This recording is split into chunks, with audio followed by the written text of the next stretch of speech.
Vinde após mim, e eu vos farei pescadores de homens. Mateus 4:19. Tema da semana: Início do Ministério de Cristo. É muito bom ter a sua companhia, sempre é muito bom estarmos juntos para estudar a Palavra de Deus. Eu espero que no programa de hoje ainda mais você conheça dos planos que o Senhor tem para você e para a sua vida. Este é o nosso segundo encontro desta nova temporada do programa Lições da Bíblia. Começamos a estudar o Evangelho de Mateus. Está voltando para o programa aqui, a dupla da semana passada, Marcos Castilho. Seja bem-vindo, Marcos. O Marcos é conselheiro da Escola Bíblica, a Escola Bíblica que dá atendimento aos telespectadores através do telefone e através dos e-mails. É isso, Marcos? Isso mesmo. Privilégio receber você aqui. É todo meu, está mais uma vez aqui com vocês. Pastor Leidivan Ross, pastor na TV Novo Tempo e apresentador do programa Lugar de Paz. Eu ia dizer Lições da Bíblia aqui, o cérebro me enganou aqui. É Lugar de Paz. É uma alegria, pastor Leidivan. Seja bem-vindo. Muito obrigado. Para mim também é um prazer muito grande estar aqui no Lições da Bíblia. Você foi pastor no Rio de Janeiro, no Espírito Santo, Juiz de Fora, Minas Gerais. Minas Gerais, e agora está em São Paulo. Estou em São Paulo. Quantos anos de ministério você tem já? Vamos completar agora 30 anos agora. 30 anos de ministério. Uma grande experiência no trabalho muita bênção de Deus. Ministerial. Vamos orar a Deus neste momento, suplicando sua orientação. Marcos, você pode orar, por favor? Querido Deus e Pai, nós queremos neste momento que o Senhor continue presente, nos dê discernimento e um sentido cada vez melhor para as nossas vidas. Te pedimos e te agradecemos em nome de Jesus. Amém, Senhor. Eu gosto de lembrar sempre a você que o nosso guia de estudos simplesmente nos conduz a entendermos mais a palavra de Deus. E nesse momento nós vamos ouvir mais uma vez a palavra do autor, pastor e professor Andy Nash, ele que é professor da Universidade de Teologia Adventista no Tennessee. Com a palavra, o autor. Existe uma história que todos nós crescemos escutando, quando Jesus chamou os discípulos no Mar da Galileia. Em Mateus capítulo 4, versículo 18 diz: andando à beira do Mar da Galileia, Jesus viu dois irmãos, Simão, chamado Pedro, e seu irmão André. Eles estavam lançando redes ao mar, pois eram pescadores. Então Jesus disse: venham e me sigam, e eu os enviarei para ser pescadores de homens. Às vezes temos a impressão de que isso aconteceu bem no início do ministério de Jesus, logo após ele ser batizado por João Batista. E quando ele chama esses discípulos, essa teria sido a primeira vez que eles teriam se encontrado. Na verdade, não foi bem assim. Após Jesus ser batizado, ele entrou em Jerusalém e, em primeiro lugar, ele se encontrou com os líderes de Jerusalém. Ele teve um encontro à noite com Nicodemos, que eu acredito estava tendo uma oportunidade para ser seu discípulo. Jesus, durante mais ou menos 1 ano e meio, se esforçou para alcançar os líderes de Jerusalém. Ele tinha alguns seguidores, Pedro, João, Tiago e André, que o seguiam de longe, interessados em saber quem ele era e o que estava fazendo. Mas ainda não eram seus discípulos. Após os líderes de Jerusalém terem rejeitado a Jesus, ele voltou à Galileia, para a região onde ele cresceu. E após cerca de 1 ano e meio ensinando e curando, Jesus anda na beira da praia do Mar da Galileia e ele vê esses homens que estavam pescando. E Jesus vai até eles e diz: é hora. Eu quero que vocês se tornem pescadores de homens. Quando um rabi te chamava para ser seu discípulo, era uma grande honra. E para esses homens simples, André, Pedro, Tiago e João, ter esse chamado para se tornar as 12 novas tribos de Israel foi uma grande honra. E nos mostra que Jesus pode usar qualquer pessoa para ser sua discípula. E a mensagem não era apenas "eu amo você", mas "eu preciso de você".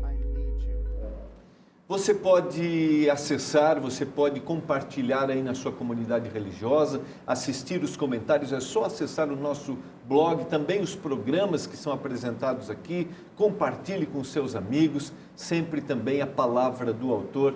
A gente tem ali o pensamento dele, o que ele, como Deus o iluminou para colocar no guia de estudos, para que nós entendêssemos mais a palavra de Deus. Amigos, o chamado para os discípulos era um chamado para dar verdadeiro sentido para a vida? Eles necessitavam desse chamado? Eu acredito que sim, né? Você está falando aqui do chamado, quando Jesus Cristo chamou os seus discípulos que estavam pescando, né?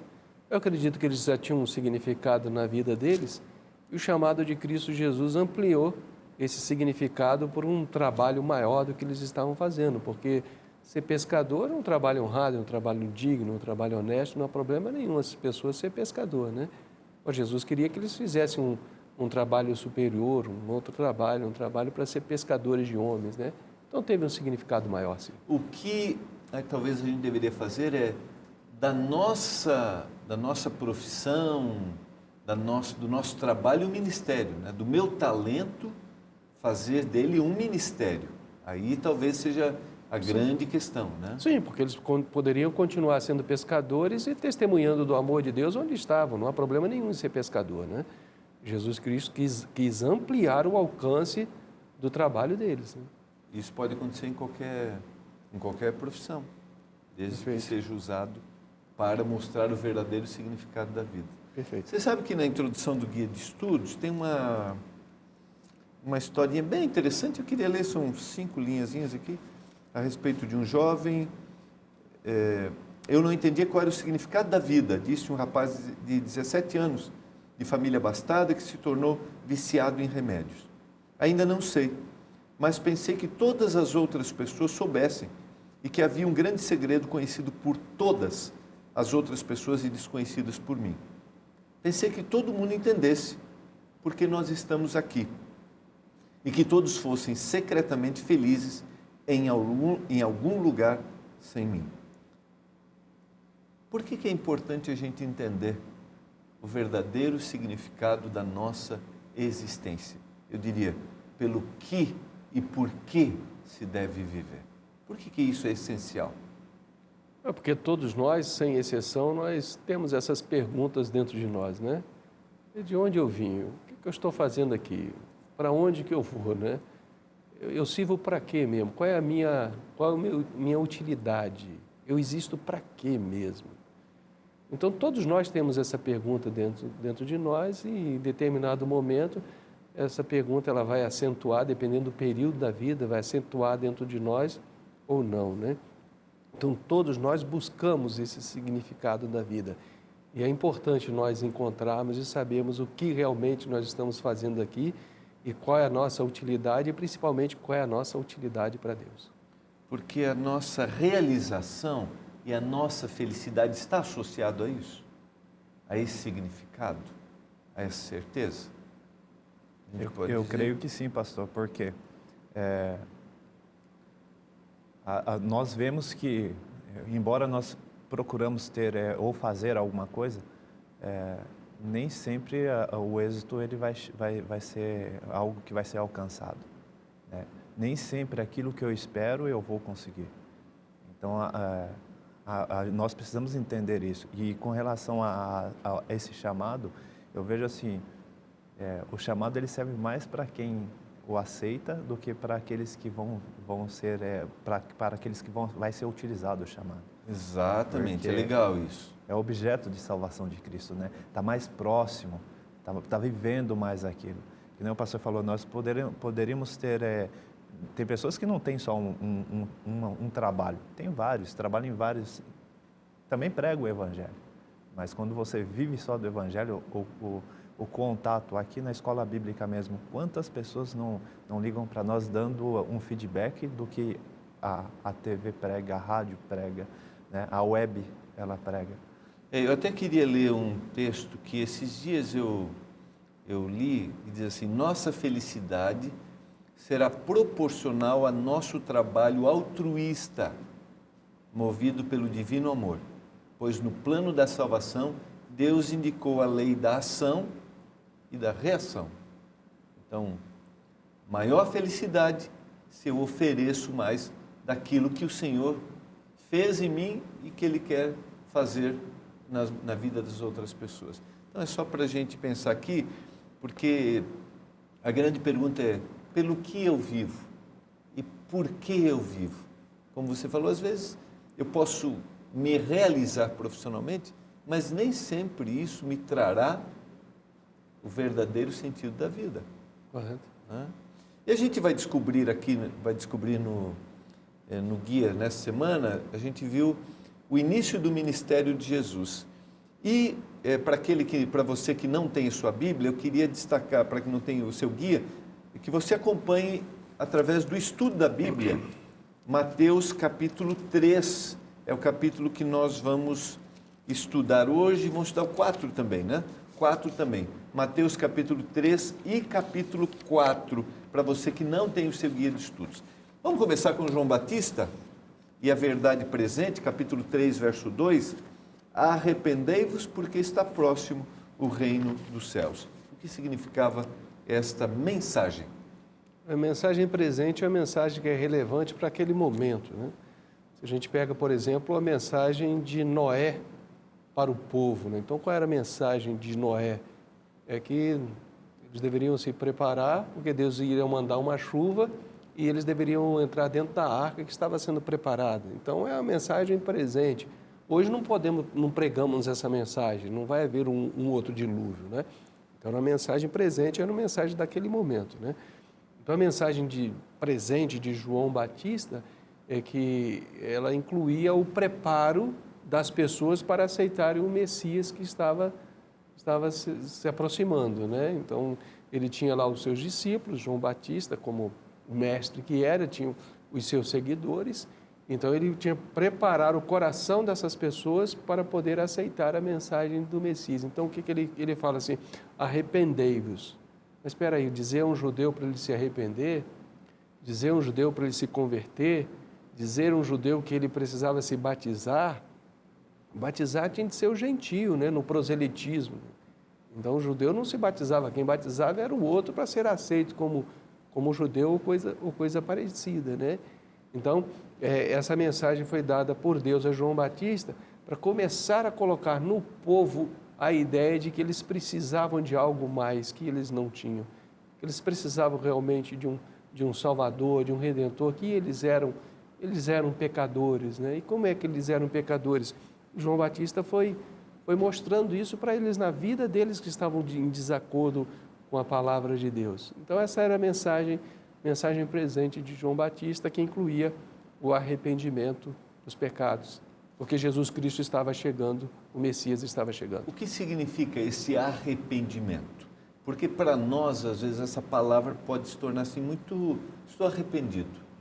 Né? A gente usa, mas originalmente a gente tem uma intenção maior aqui. Qual é? O que significa esse arrependimento? O arrependimento é muito fácil de ser confundido com remorso, né? Arrependimento, ele exige realmente igual o pastor falou, uma mudança de mente, né? Isso faz com que, quando você muda a mente de uma pessoa, o resultado vai ser diferente. Existe algo que a gente sempre fala, como que você quer resultado diferente fazendo as mesmas coisas. Quando se muda a mente, você começa a trabalhar diferente. O resultado vai ser diferente. Como você quer um resultado diferente fazendo as mesmas coisas? No caso do arrependimento, então, é uma mudança, não é só uma mudança de uma ação, porque para a mudança de uma ação, para acontecer a mudança de uma ação, precisa acontecer uma mudança de mente, é isso? Não é uma definição, mas é uma declaração que diz que o arrependimento, verdadeiro arrependimento, é a tristeza pelo pecado e o abandono do mesmo. Então, essa tristeza pelo pecado aí já pressupõe que existe uma mudança de mente, né? O conceito que você tinha a respeito daquele pecado. Por que você praticava aquele pecado? É porque eu gostava, eu tenho prazer nele, né? Então, agora a mudança de mente é eu não ter mais prazer no pecado, né? Esse pecado, ele é abominável a Deus, né? Ele é ofensivo a Deus. Então, se Deus me ama e eu devoto a minha vida a Deus, eu não quero ter nada com o pecado que é ofensivo a Deus. Então, isso é mudança de mente, né? E o afastamento de Deus. Então, se eu não quero, eu não pratico. Então, o arrependimento inclui a mudança de mente e a mudança de comportamento também. Ok, então para ver do comportamento primeiro, houve uma mudança Na de mente. mente. Nós temos dificuldade de associar a mensagem de salvação com uma mensagem de juízo.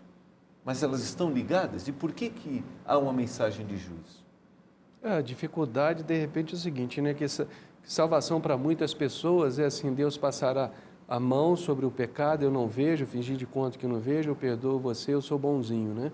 E quando a gente leva para o lado do juízo, o juízo pressupõe que em algum momento esse Deus vai ter de sentenciar e vai dar uma sentença, quem sabe, à morte, né? Então, parece que essa ideia de um Deus sentenciando a pessoa à morte, ela não se adequa muito com esse Deus que salva, que liberta, que Deus amoroso. Que é amoroso, né?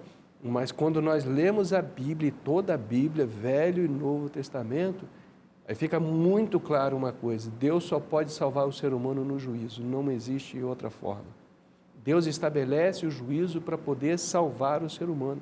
E Jesus Cristo, ele só pode salvar o ser humano diante do tribunal de Deus, porque o pecador, ele tem de ir ao tribunal de Deus porque ele quebrou a lei. Jesus Cristo, ele vai no lugar do pecador que aceita a sua graça e diz: eu morri no lugar do pecador. Então, a ira de Deus, ela é colocada sobre Cristo na cruz do Calvário para que o ser humano seja inocentado. Isso é juízo. E quem é que vai se perder? Todos aqueles que não enfrentarem o juízo através de Jesus Cristo. Porque se você for através de Jesus Cristo ao juízo de Deus, você é salvo, porque o juízo de Deus é estabelecido para a salvação. Agora, se você não comparece lá em nome de Jesus Cristo, então não há como salvar. Então, as pessoas, elas não entendem porque elas não conseguem associar, né? Salvação e juízo tem tudo a ver. Jesus Cristo só pode nos salvar quando ele se torna o nosso substituto diante do juízo de Deus. Aí Deus olha para nós e Deus não nos vê, mas vê Jesus Cristo, o nosso substituto, ele diz: ó, é inocente. Na volta do intervalo, como não aceitar por medo se há o juízo? Por que a aceitação tem que ser por amor? Pode ser? Pode ser. Você está acompanhando o programa Lições da Bíblia, nós vamos para o intervalo e voltaremos já.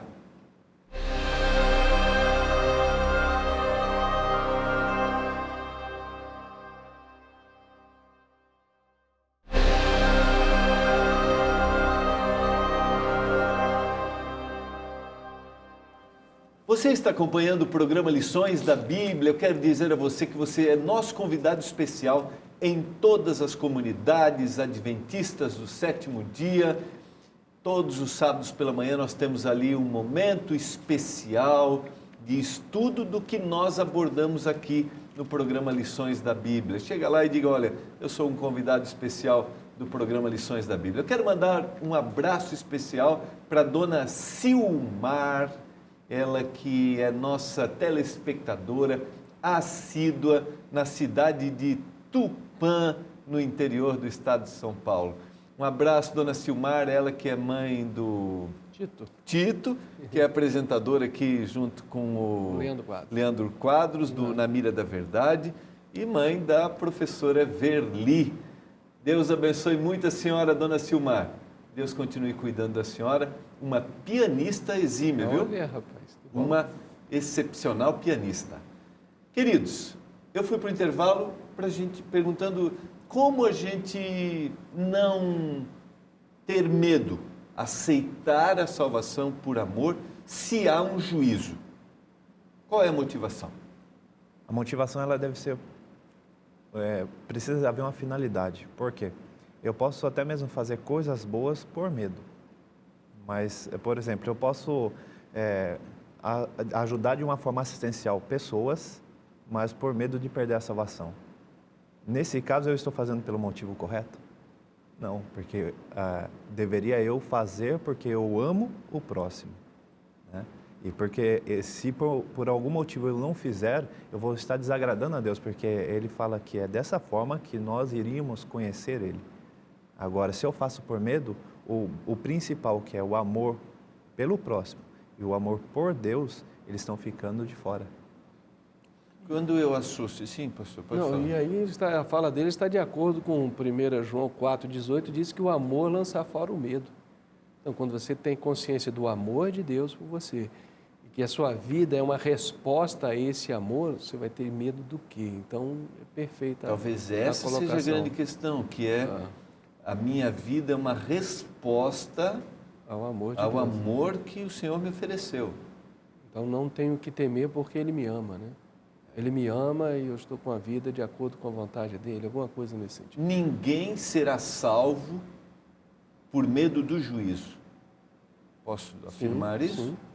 Todos serão salvos porque receberam por amor aquilo que o Senhor ofereceu. Que a graça. Não por medo. Senão ele não vai ser feliz na eternidade, né? Eu fiz porque estava com medo do juízo, né? Então, Aqui ainda, vamos dizer que pode ser usado máscaras, né? Na eternidade não tem como, né? Eu posso fazer muitas coisas aqui por medo. Eu posso enganar a você, o pastor Ledivan, o pastor Gilmar, pode ser facilmente, mas enganar a mim mesmo, enganar a Deus, não existe essa possibilidade, né? Então, eu preciso fazer realmente porque a graça me alcançou. Esse é o... Então, quando a Bíblia, em João, no caso aqui, ele fala a respeito do juízo vindouro, não é para ameaçar as pessoas, mas para poder adverti-las. Haverá um juízo, todos nós teremos de enfrentar. Então, a Bíblia não ameaça, mas a Bíblia adverte, a Bíblia avisa, né? exatamente. Vamos para o capítulo, nós estamos, só para o telespectador, eu mencionei o capítulo 3 e agora nós vamos trabalhar um pouquinho o capítulo 4. Voltaremos também ao capítulo 3, mencionaremos, mas aqui é o contraste que houve no deserto, da humilhação do Senhor assumindo a natureza humana e a exaltação do inimigo de Deus. Nós temos dois textos que são citados aqui. Isaías capítulo 4, 12 a 14, que é a exaltação do inimigo de Deus, e Filipenses 2, 5 a 8, que é a humilhação, o assumir da forma humana. Que lições nós aprendemos desses dois contrastes? O inimigo de Deus se exaltando e o Senhor assumindo a forma humana. Nenhuma exaltação ela é de Deus, né? Está aí a prova do texto de Isaías 14, onde o inimigo diz que ele subiria acima das altas nuvens, né? E ele colocaria lá o seu trono. Ele diz assim, isso seria semelhante ao Altíssimo, ou seja, a criatura querendo ser não somente como o Criador, mas acima do Criador estabelecer o seu trono, né? Então, somente Deus ele é digno de adoração, o inimigo queria um trono para ser adorado também, né? Então, todas as vezes que nós, de alguma forma, cultivamos o desejo de uma certa ou admiração, ou adoração, ou aplauso, seja lá o que for, nós estamos caminhando aí em rumo a é isso que foi colocado aqui, né? Essa exaltação própria, né? Não deve ser o caminho do cristão. Em contrapartida, nós encontramos, então, Jesus Cristo, Filipenses. Podemos ler, então, por favor, esse texto? Por favor. Está com o texto de Filipenses? Filipenses, capítulo 2, verso 5. Porque esse texto aqui ele é fundamental para nós entendermos esse contraste entre o inimigo e Jesus Cristo. Ele desmascara o inimigo através desse texto. Filipenses 2, 5 em diante. Marcos. Tendo em vós o mesmo sentimento que houve também em Cristo Jesus, pois ele, subsistindo em forma de Deus, não julgou como usurpação ser igual a Deus. Antes, a si mesmo se esvaziou, assumindo a forma de servo, tornando-se em semelhança de homem e reconhecido em figura humana. A si mesmo se humilhou, tornando-se obediente até a morte e morte de cruz. Olha que lição extraordinária para nós, né? Porque todos nós, a nossa tendência é o eu em evidência, né? Eu quero ser notado, eu quero ser percebido, eu quero ser lembrado e assim por diante, ou uma promoção, algum destaque. Esse é o eu miserável que existe dentro de nós, né? E a Bíblia diz que deve existir em nós o mesmo sentimento que houve em Cristo Jesus. E qual foi o sentimento? Ele se humilhou, ele se esvaziou, e a Bíblia diz aqui que ele, subsistindo em forma de Deus, ele não julgou como usurpação o ser igual a Deus. Ou seja, o que o inimigo quis, Jesus Cristo abriu mão por nós, por ser obediente a Deus até a morte, e morte de cruz. Então, esta é uma lição, esse contraste é uma lição para nós. E é interessante, o contexto imediato faz a gente entender ainda mais o texto. O verso 2, ou melhor, o verso 3, eu acho que pode ser a partir do verso 2, né? Do mesmo capítulo 2, completai a minha alegria de modo que penseis a mesma coisa, tenhais o mesmo amor, sejais unidos de alma, tendo o mesmo sentimento. E agora o 3, nada façais por partidarismo ou vanglória, Perfeito. mas por humildade, considerando cada um os outros superiores a si mesmo. Aprofunda ainda mais. Então o Senhor está dizendo isso porque gostaria que todos estivessem unidos, tivessem o mesmo propósito, fossem unidos pelo amor. É interessante porque o resultado, ele não muda em nenhum momento o caráter de Cristo. Por quê? Conhecendo, né, que muitos iriam se perder, Jesus trabalhou com Judas o tempo todo, dando ele a oportunidade de salvação. O tempo todo, por amor. Não muda, o caráter de Cristo não muda, ele é sempre mesmo. Nós temos o livre-arbítrio de fazer a escolha, mas isso não muda. Jesus, sabendo que eu, Marcos, posso de alguma maneira, né, ficar de fora, ele não muda a maneira de tratar a minha pessoa com relação ao plano da salvação, né? Isso, nós falamos bastante com relação a isso, nós seres humanos, né, mas a gente percebe que nós não somos os únicos seres que foram criados por Deus, né? Existem os anjos que estavam lá também, vendo todo aquele plano, né, da salvação, o caráter de Deus sendo confirmado. Satanás tinha lançado algo para trazer dúvida, e ali estava o caráter de Deus sendo confirmado. Aquilo é o correto, esse é o Deus realmente a quem devemos continuar com a nossa adoração, com o nosso louvor. Nós precisamos entender isso. Esse aspecto que você está colocando, a grande intenção do Senhor em todos os níveis. Eu estou só buscando uma informação aqui, que você tocou aí, mas a grande intenção do Senhor é a salvação de todas as pessoas. Por isso ele assumiu essa natureza, por isso ele assumiu essa forma de servo, para que a gente tenha, independentemente da nossa escolha. Esse é o grande objetivo dele. Eu só queria, a gente tem uma informação interessante, ver se consigo buscar aqui, que é a questão da presciência divina. Então, os resultados ou as minhas escolhas, como você mencionou, não tiram de Deus essa intenção de salvar, né? Porque Ele está acima de qualquer escolha que eu faça, e o seu interesse é a minha salvação. Eu só queria aprofundar um pouquinho, que às vezes a gente tem dificuldade de associar a presciência divina, a sua capacidade de saber tudo, com o livre-arbítrio. Sim.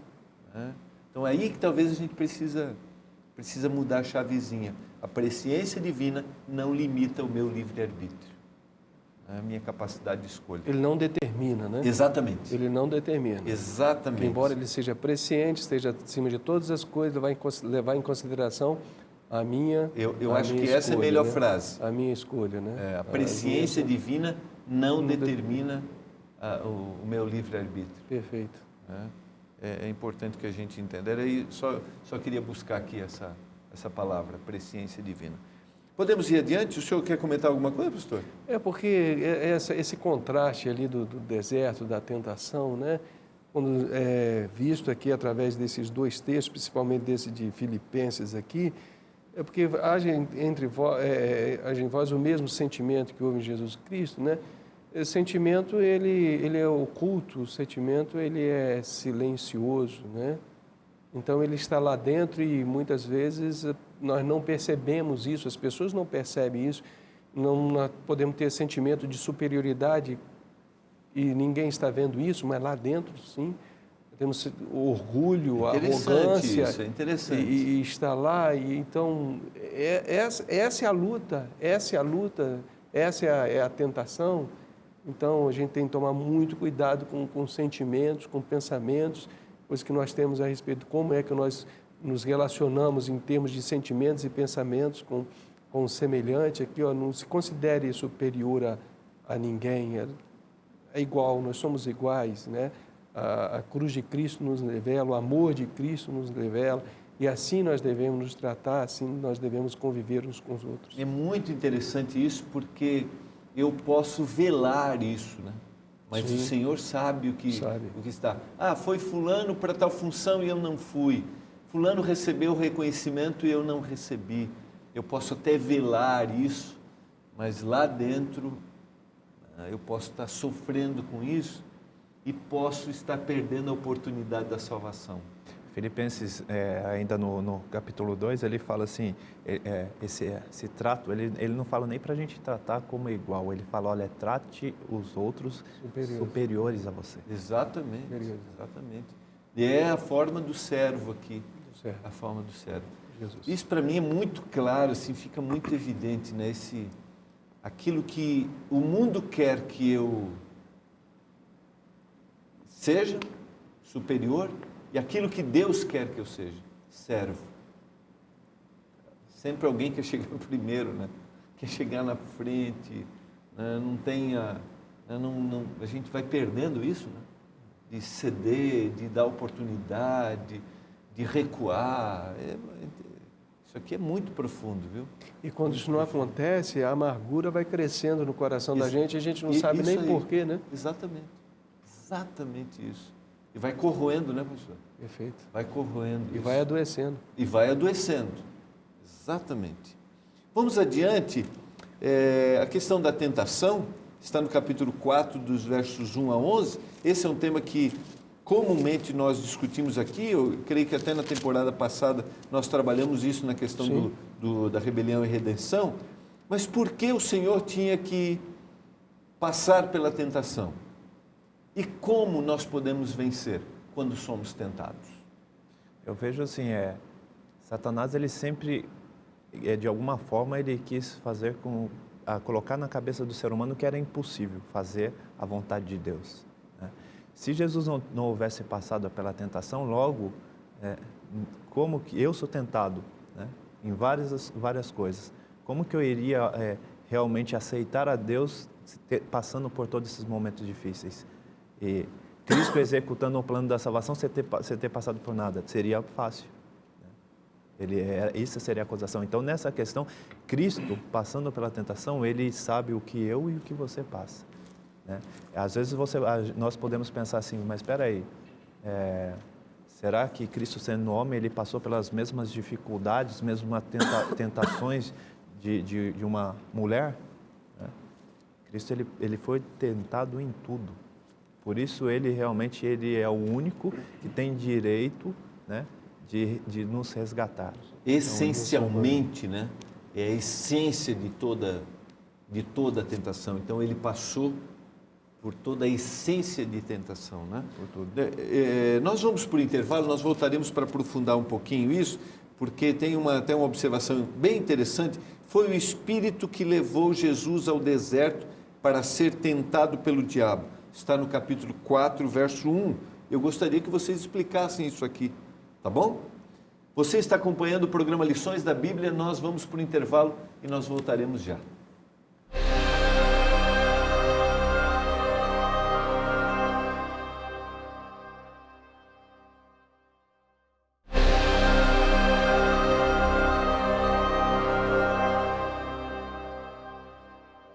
Estamos voltando para o nosso último momento desse segundo encontro do programa Lições da Bíblia. Queria que você explicasse em capítulo 4, verso 1 de Mateus. Jesus foi levado pelo Espírito ao deserto para ser tentado pelo diabo. Não há dificuldade nenhuma, nós entendemos o Espírito Santo conduzindo pessoas, né? Na Bíblia nós temos isso aí em diversos momentos. Então o Espírito Santo conduziu Jesus Cristo ao deserto, ele passaria ali por um período, a Bíblia diz aí 40 dias e 40 noites em jejum, se preparando para o início do seu ministério. E neste momento que ele estava lá, apareceu então o diabo para tentá-lo. E temos de entender o seguinte, que Mateus escreveu esse relato depois do acontecimento, é óbvio, né? Então, de alguma forma, entende que foi com esse propósito que ele foi para o deserto. Mas a verdade é o seguinte, que o Espírito Santo o conduziu para o deserto e, estando lá, o inimigo se apresentou para poder tentar Jesus. Até o guia de estudo cita que a chave para entender está no capítulo 13 e o verso 15. Isso. Deixa por enquanto, porque assim nos convém cumprir toda a justiça. Havia um processo que precisava ser executado. Perfeito. O que era esse cumprimento de toda a justiça? No caso aqui do texto do capítulo 3, no caso era o batismo de Jesus, né? O sacerdote, quando ele completava 30 anos, o filho do sacerdote, quando ele completava 30 anos, ele tinha que ser ungido ao sacerdócio, ao ministério sacerdotal. Jesus, com 30 anos, então, ele cumpriu essa exigência da lei, sendo, então, ordenado, ungido ao ministério, ao seu ministério terrestre, né? E era necessário também que Jesus Cristo passasse pela essa tentação, porque onde Adão e Eva, os nossos primeiros pais, eles pecaram, Jesus Cristo tinha de retomar a história ali, vencendo ali onde eles haviam pecado, caído, para que essa vitória fosse a nossa vitória. O interessante é que o batismo, né? Você pega, hoje, o que é o batismo? O batismo ele significa o que? O sepultamento, né, da pessoa pecaminosa e o renascimento para uma nova vida. No caso de Jesus, era simplesmente para se cumprir realmente a justiça, porque que pecado havia em Cristo? Exatamente, é uma boa lembrança essa, uma boa lembrança. E é interessante que o autor do guia, ele cita que, de alguma forma, havia uma identificação com Moisés e com aquilo que o povo havia passado no deserto. E na mente do judeu, esse processo se identificaria, era muito claro, tanto a travessia do Mar Vermelho, quanto o período de que eles passaram no deserto, os 40 anos no deserto. Então, de alguma forma, ele está associando a mente do público, do seu público-alvo, para que ele entendesse toda a história do povo também. A história, uma identidade, uma né? Identidade. Uma identidade. E isso, então, nós também somos identificados com essa tentação de Jesus, né? Porque Jesus Cristo, ao ser tentado, ele mostrou para nós que a tentação não é pecado. Eu não preciso pecar porque eu estou sendo tentado. A tentação ela pode ser vencida quando nós mostramos dependência de Deus, porque a grande questão da tentação é dependência, né? Jesus Cristo ia resolver o problema por Ele mesmo ou Ele ia confiar em Deus? Ele ia mostrar dependência a Deus. Então, a grande questão da tentação é sempre a dependência de Deus ou não, né? Então, seria essa a chave para a vitória? Sim. É a dependência de Deus e o poder da palavra, né? E Jesus Cristo usou as duas coisas ali. Está escrito, está escrito, está escrito, né? Então, estava escrito onde? As 3 respostas de Jesus dentro do livro de Deuteronômio, né? Mas vai além, né? Está escrito no coração, eu guardei a tua palavra no meu coração para não pecar contra ti, né? Então, aí está o segredo da vitória. E Jesus Cristo mostrou para nós. Então, podemos ter a tentação que for, a provação que for, a fraqueza que for, nós podemos vencer, porque Cristo venceu e Ele oferece a nós essa vitória através da dependência de Deus, através do poder da sua palavra. Muito interessante bom. Sim, Marcos. Se eu não me engano, acho que é Lutero, né? Que ele fala assim, os passarinhos podem até voar sobre a tua cabeça, né? Mas não podemos deixar que ele faça ninho, né? Então, nós tem a tentação, tem, mas a questão dessa luta, né? Resistir. Esse resistir não tá condicionado ao eu, né? Já pensou o Marcos travar esse conflito cósmico? Não, eu vou me colocar aqui, vou, né, resistir a Satanás. Não tem condição nenhuma. A única condição mesmo é quando eu coloco Cristo na frente. Olha, eu estou desse lado de cá, mas quem vai lutar por mim vai ser Ele. Você me fez lembrar aqui um texto que o guia cita, capítulo 4, vou começar pelo livro, porque dizem os especialistas, sempre que você for anunciar um verso, você começa pelo livro, depois o capítulo e o versículo. Tiago, capítulo 4, verso 7 e verso 8, eu queria citar aqui: sujeitai-vos, portanto, a Deus, mas resisti ao diabo e ele fugirá de vós. Chegai-vos a Deus, e ele se chegará a vós outros. Purificai as mãos, pecadores, e vós que sois de ânimo dobre, limpai o coração. Então, você me fez lembrar aqui desse verso, eu creio que 2 vezes ele coloca, né? Sujeitai-vos e depois chegai-vos a Deus. Vamos adiante, capítulo 4, versos 13 a 16. Nós temos aqui,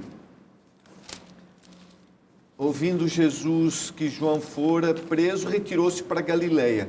E agora, a partir do verso 13, é isso? 13, e deixando Nazaré, foi morar em Cafarnaum, situada à beira-mar, nos confins de Zebulon e Naftali, para que se cumprisse o que fora dito por intermédio do profeta Isaías: terra de Zebulon, terra de Naftali, caminho do mar, além do Jordão, Galiléia dos gentios. Agora o verso 16: o povo que jazia em trevas viu grande luz, e os que viviam na região e sombra da morte resplandeceu-lhes a luz. Daí por diante passou Jesus a pregar e dizer: arrependei-vos, porque está próximo o reino dos céus. Eu li o 17 também. Queria que vocês trabalhassem um pouquinho esse tema aqui, uma mensagem para aqueles que habitavam em Zebulon e Naftali. 2 filhos de Jacó, né? Zebulon e Naftali, eles habitaram a parte norte, né, de Israel. E quando a gente estuda a palavra de Deus, a gente vê que essas 10 tribos da parte norte de Israel, eles se envolveram muito com idolatria, né? Eles abandonaram Deus, se envolveram muito com ídolos e assim por diante. E Deus, então, mandou sobre eles os assírios, que os levou como cativos. Parte do povo ficou na terra e parte foi levada para o cativeiro na Síria. E este povo que ficou na terra, eles se misturaram com outras nações, com outros povos através de casamentos. Então eles se transformaram então eles diziam assim, né, que era uma mistura de gente, né? Não eram considerados mais assim como um judeu mais puro e assim por diante, né? Afastado de Deus. Então eles eram considerados assim como um povo assim, quem sabe, de uma segunda categoria, de uma segunda linhagem. E o que a gente vê aqui de importante são 2 coisas, né, pastor? A primeira é que Mateus, ele sempre se preocupa em dizer assim, cumprindo a profecia, cumprindo a profecia, cumprindo. Ele faz uma ligação muito grande da vida de Jesus Cristo como um cumprimento profético, né? Então, isso aqui não deve ser novidade para nós, porque a palavra de Deus já mencionou isso, já profetizou isso, já anunciou isso através dos profetas, né? Então, ele sempre faz essa ligação, né? E a outra coisa importante aqui é que esse povo que havia se afastado de Deus, que estava longe de Deus, e aqui no contexto aqui habitando em trevas, esse povo viu a luz. E Jesus, a luz, né? Eu sou a luz do mundo, quem me segue não andará em trevas. Então, Jesus Cristo, ele chega para mostrar a esse povo a verdade de Deus, o amor de Deus, a restauração, o perdão, a transformação e assim por diante. Então, não foi um povo abandonado por Deus. Não dá para dizer exclusividade da salvação. Não, jamais. Não dá para desacreditar em ninguém. Eu acho que a gente não pode olhar assim, né? O interessante é porque quando fala lá, depois de séculos, né, antes de Cristo, fala que eles se afastaram da fé, né, deixaram a fé.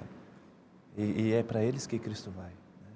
Né? Onde um povo misturado cultura, um monte de nações ali, adorando deuses diferentes, é para lá que Cristo vai. É ali que precisa de luz, né? É ali que precisa de salvação. Geralmente nós, como seres humanos, às vezes a gente costuma fazer algo por aqueles que retribuem, né? Cristo não, ele foi lá para aqueles que realmente estavam fazendo tudo completamente o contrário, né? Estava rejeitando a sua pessoa, né? O que a gente acha que é mais semelhante a nós, mais parecido com a nossa cultura, com o nosso pensamento, aí a esses sim, né? E aos rejeitados, né? Aos oprimidos, aqueles que são que a gente pode entender como sendo de uma casta inferior por causa do tipo de vida, de pecado, né? Então, Deus ele passa por cima disso tudo e ele lança a luz das trevas, né? Ou alguém, pastor Leidivan, que talvez um dia fez parte Perfeito. da vida religiosa e se degradou por causa do pecado e a gente diz, para esse não tem mais solução. Que aos nossos olhos foi um grande pecado, Exatamente, uma grande exatamente, ofensa, né? exatamente. E quando nós agimos assim, nós estamos dizendo que isso foi uma ofensa à nossa justiça, né? Exatamente. Eu aproveitaria, se você conhece alguém, eu acho que você conhece, talvez eu estou falando para você que viu alguém da sua casa, da sua família, um dia viveu o cristianismo e por alguma razão se afastou, está longe, nós não podemos desistir. Não desista de interceder, não desista de oferecer a mensagem, não desista de enviar um livro, de enviar uma mensagem, eu estou orando por você, você é importante para o Senhor. Ninguém, em nenhum lugar, está fora do alcance da salvação. Ninguém está tão nas trevas que o Senhor não possa alcançar. Então é só para a gente, isso para mim aqui é muito, muito forte, né? Que o Senhor, a expressão bíblica é o povo que jazia em trevas. Viu grande luz. Viu grande luz. E nós não podemos, de modo algum, tirar essa oportunidade, né? Eu me lembro de uma vez, era uma coisa bem simples, né? Um amigo, conversando com ele, eu perguntei para ele, você convidou fulano, né? Um outro amigo para o almoço? Ele falou assim, eu não convidei, por quê? Porque toda vez que eu convido, ele diz não. Eu falei, mas espera aí, nós precisamos estender esse convite sempre, sabe por quê? Porque dá a ele o livre-arbítrio de escolher. A partir do momento que eu não faço o convite, eu estou fazendo o quê? Já escolhi por outra pessoa. Vamos dar oportunidade, né? Vamos concluir aqui, quero que vocês concluam.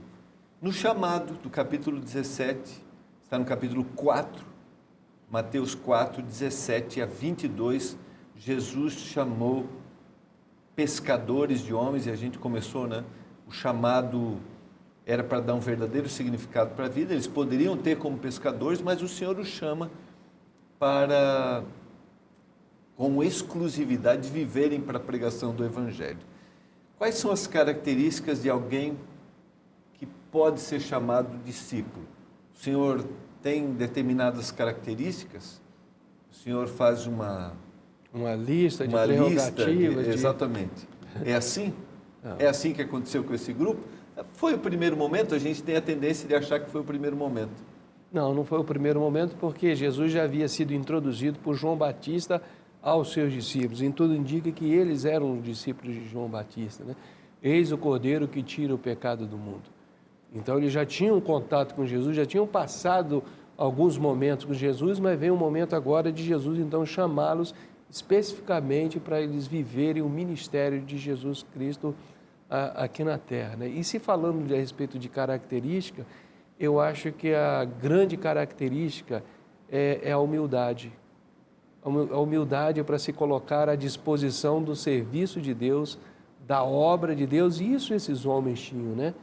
Eles tinham aí um coração que ainda não havia sido contaminado com aquele orgulho, com aquela arrogância, com aquela presunção dos líderes de Israel, né? Nós sabemos de tudo, não precisamos de nada e assim por diante. Então o coração deles estava sujeito ainda às orientações, aos ensinamentos de Cristo Jesus.